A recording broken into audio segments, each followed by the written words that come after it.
And gentlemen, this brings us to a time of our message. And the title of today's message is The Dog Days of Summer. And if I have not proven anything on my 3 weeks here, is I have a way of confusing you with the title of my messages. Have I not? Just stick with me, okay? I'll take you along with this journey with me. Now, the summer road trip. The summer road trip is an American tradition. In the history of the summer road trip, it actually started in the early 1920s. It really began to take shape. Now, city dwellers sought out an escape from an early 20th century urban landscape. There was overcrowding in the cities, and the cities are filled with trolleys and wagons and deliveries and carriages and push carts, and sanitation, well, it was poor.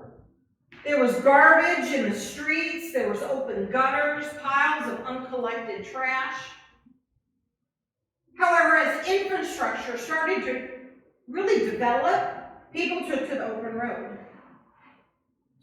Now these days, according to the Bureau of Transportation, 9 out of 10 summer trips are taken in personal vehicles instead of by air or bus or train.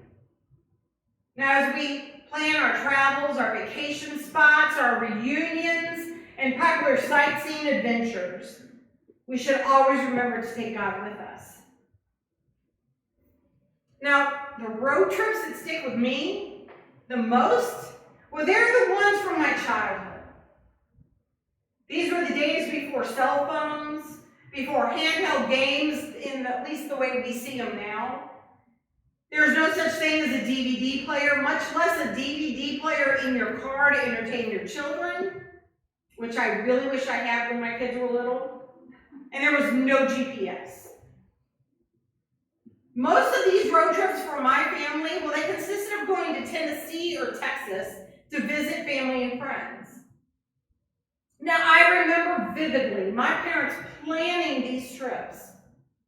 My dad he took this thing called a map, and he unfolded it, and you could never get it folded back the same, remember? And he laid it out, and he would highlight or mark with a pen the map, the way we were going to go on our trip. He would estimate all the planned spots and the way how long it would take for us to get there. So early before dawn on the day that we were leaving, my parents would wake us up early before the sun was up. You could still feel the dew in the air. Now I would grab my bag of toys and my fashion plates or you remember? Yes, I do. Oh, I love those. Yeah, I did. Oh yeah, I'd have my Little House on the Prairie books. Now my brother, they did have handheld games, but they weren't like today. They were pretty simple in the way they were designed. But he would grab his games and his Mad Lab books. We'd get in the car, and there was always a pile of pillows in between me and my brother. And I'm sure you can guess why, to try to separate us. Right. We had one of those, so we had a brown station wagon, and we had one of those carriers on top, and it was the day of our trip to start. All the planning had been done, and we were ready to go. Isaiah 43. A voice of one calling in the wilderness, prepare the way for the Lord. Make straight in the desert a highway for our God. Now, as the sun started to come up, me and my brother started to get a little more restless. And I can remember a few times my dad saying, don't make me pull this car over. My mom tried her best to entertain us. We'd play I Spy with my little eye. Now, we'd listen to music, but this was before the time of the iPods. So, this was even before the time of Walkmans. Now, you young people probably don't know what a Walkman is, and it's a cassette player that you walk around with. And if you don't know what a cassette player is, you'll have to Google it. So my mom would try to find music on the radio, and sometimes you could find something, and sometimes you couldn't.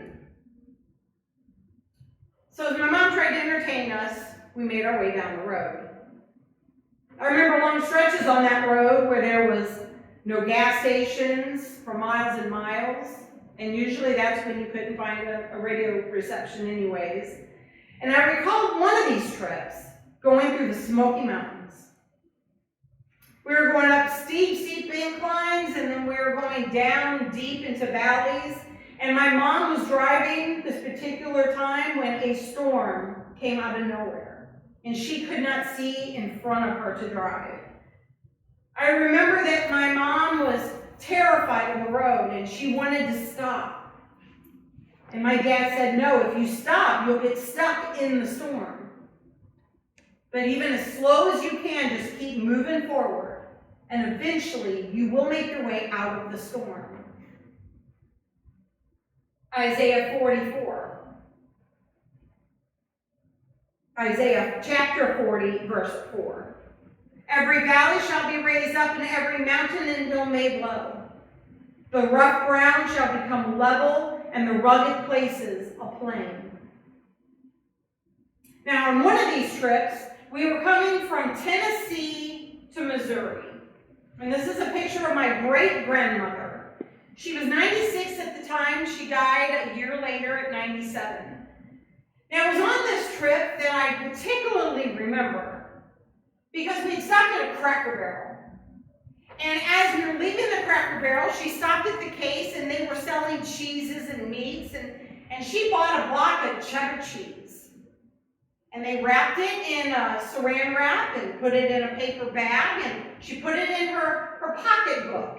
Now, if there's no Southerners here, that's what we call a purse in the South, her pocketbook.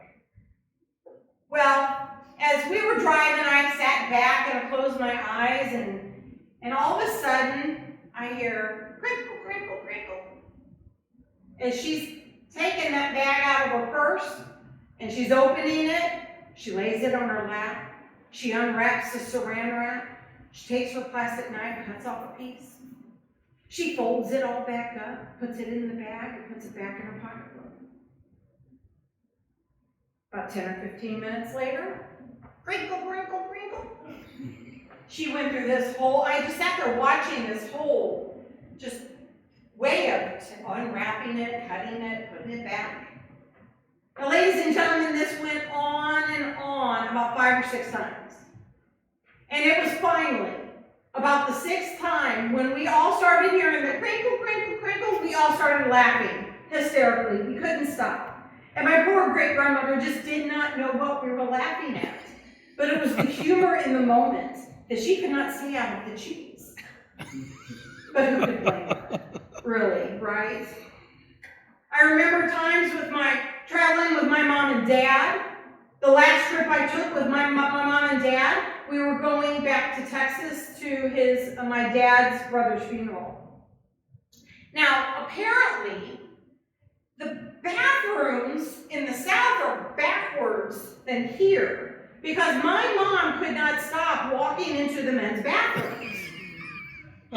So on one of these stops, me and my dad went to sit down, and all of a sudden I hear this cackle that is distinctly my mom's laugh. As she's laughing and walking towards me, and me and my dad looked at each other and went, "You didn't do it again, did you?" She goes, "Oh, not only did I do it, did I walk into the men's bathroom, but I went on in, I did my stuff, and then I'm washing my hands, and all of a sudden a man walks in.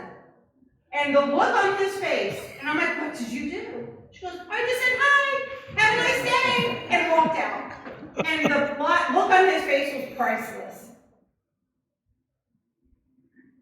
Isaiah chapter 40, verse 5 says, "And the glory of the Lord will be revealed, and all people will see it together, for the mouth of the Lord has spoken." Now, ladies and gentlemen, this is not a sermon on my summer road trips, but this is a sermon on the memories that were made because I was present in the moment. Today's New Testament reading, well, it tells us from Luke 10, 38, 41, just one example of Jesus taking a road trip himself. He took a journey to go visit friends and family and the joy he had in being present with the people he loved.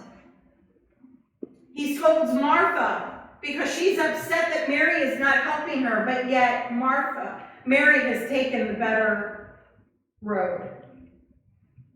We also find in Romans 15, 22 through 24. Now here, let me set the stage. The Apostle Paul, he is writing to the church in Rome, and he talks about how much he's looking forward to seeing them again. It says, that's why I've been stopped so many times from coming to see you. But now, since by now, since I don't have any place to work in these regions anymore, and since I've wanted to come see you for many years, I'll visit you when I go to Spain. I hope to see you while I'm passing through, and I hope you will send me on my way there. After I have first been re-energized by some time in your company. Ladies and gentlemen, it's about being present and letting God guide your moments and your memories. I have a poem I'd like to share with you. It's titled, If I Had My Life to Live Over. If I had my life to live over, I would have talked less and listened more. I would have invited friends over for dinner, even if the carpet was stained and the sofa faded. I would have eaten popcorn in the good living room, and I would have worried less about the dirt if someone wanted to light a fire in the fireplace. I would have taken time to listen to my grandfather ramble about his youth. I would have never insisted that the car windows were rolled up on a beautiful summer's day just because my hair had just been teased and sprayed. I would have burned that pink candle that was sculpted like a rose instead of letting it melt in storage.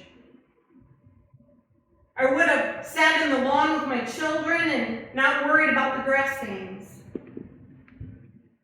I would have cried and laughed less while watching TV and more while watching life.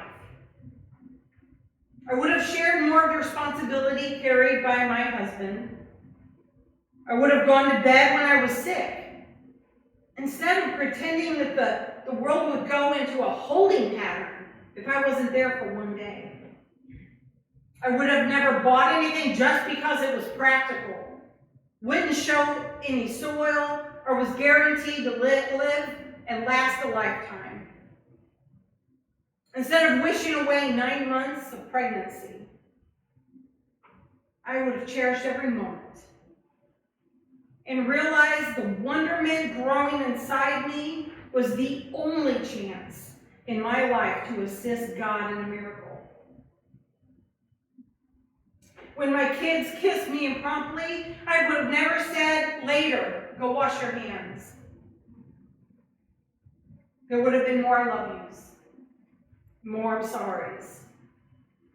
But mostly, given another shot at life, I would have seized every minute, looked at it, really see it, live it, and never give it back.